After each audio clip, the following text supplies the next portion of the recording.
Hello and welcome, ladies and gentlemen, to a new edition of Africa Today, where we get you the latest news and events taking place on the African scene. And we will start off with our major top stories and reports.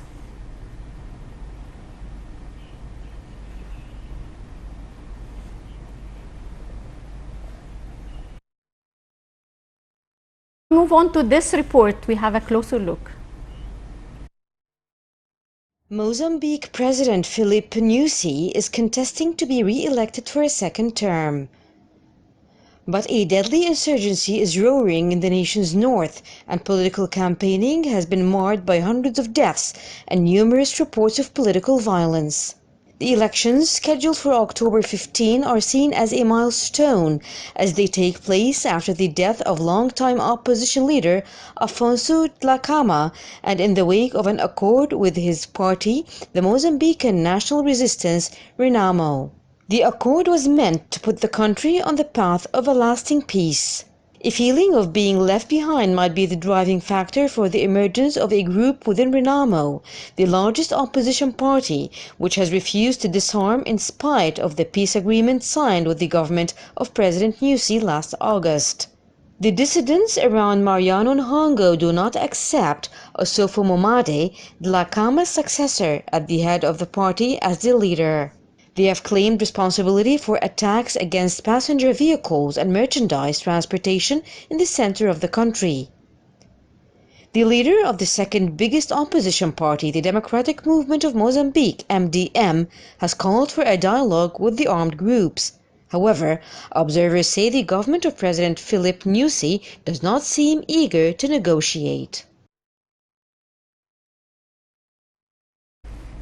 Welcome back. No party gained majority in Tunisia's parliamentary polls as Ennahda came first and Heart of Tunisia taking the second place following his defeat in the first round of Tunisia's presidential elections. The Ennahda party claimed victory in Sunday's legislative polls with 17.5% of the votes.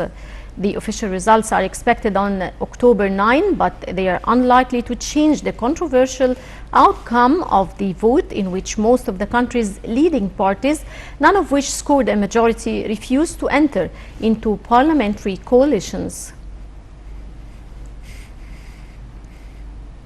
Welcome back, and moving on to Somalia. Somalian weavers are battling to preserve the use of local fabrics and the wearing of traditional clothes. Let's have a closer look. Influx of cheap clothes and textiles from China and other countries to Somalia is threatening the livelihood of weavers. One weaver says he has been working on this craft for 40 years, earning a total of 50,000 Somali shillings, worth of $2 each day. He says the money is not enough to pay for bills, support his family, or buy medicine if one of the kids got sick. A fabrics shop owner says the clothes are much better than the imported clothes because their quality is better since they were woven by hand. He says the market is not good these days, adding that he will keep marketing traditional clothes and also telling people that they are not expensive. According to the USAID, their second-hand clothes industry keeps more than 350,000 people unemployed in East Africa. African nations such as Somalia have tried to tax imports to boost local production. But these moves have been met with threats of reduced business by Western nations like the United States. And moving on to Cameroon, a Cameroonian teenager exhibits his toys on the streets of Douala. He says it takes Blaze about a week to 2 months to finish a project. We have more in the following report. A 17-year-old teenager in Cameroon puts his toys on display on the streets of Douala. Chi Blaze, 17 years old, who hails from the northwest English-speaking region, taught himself how to build these remote-controlled toys. He says when he was still small, he was trying to play with toys and there were parents that were buying toys for their children while his parents did not have money for the toys. So he tried to create his own toys. He made them during Xmas period because those were the time that parents get toys for their children. So when he saw those toys, he always tried to fix them. It takes Blaise about a week to 2 months to finish a project. Now that depends on the availability of the materials he uses. He didn't have money to get the right ones, so he decided to work for some dust bin and get the scrap deck, scrap radio and so on. But sadly, the bright young man has dropped out of school due to the ongoing Anglophone crisis in this Central African nation. On the streets of Douala, his creations have impressed locals. Blaise brands his creations as cheese style. He hopes to make drones and aircraft that can fly short distances. Welcome back, and we're joined over the phone by Dr. Mostafa Reda, political analyst. Good afternoon, sir. Good afternoon to you. Sir, the Tunisian Elections Commission said the turnout in the elections was 41.3%, well down from the 64% achieved in 2014. The first round of the recent presidential polls achieved a turnout of 49%. How do you view these numbers, sir?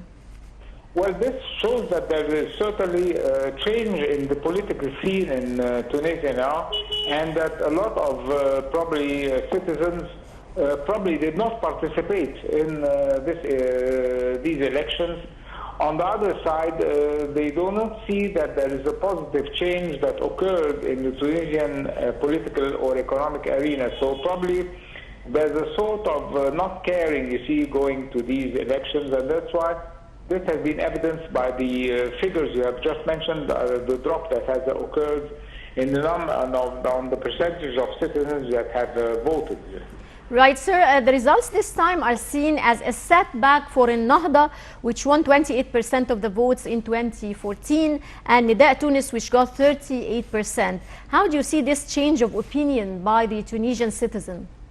Probably it's a change, you see, that indicates one thing, that probably the citizens will probably like to have a new government or a new political party that will take over the ruling of the Tunisian government, you see. So probably they have hopes probably that the new elected party that has won probably, or had gotten a larger number of votes, probably will have positive impact on the political and economic scene in Tunisia. They have hopes that a dramatic change will occur, which didn't take place in the past. Right, Dr. Mostafa Reda, political analyst, many thanks for your insights, sir. And ladies and gentlemen, with this we come to the end of this edition of Africa Today. Many thanks for watching, and stay tuned for more coming up here on RTV International.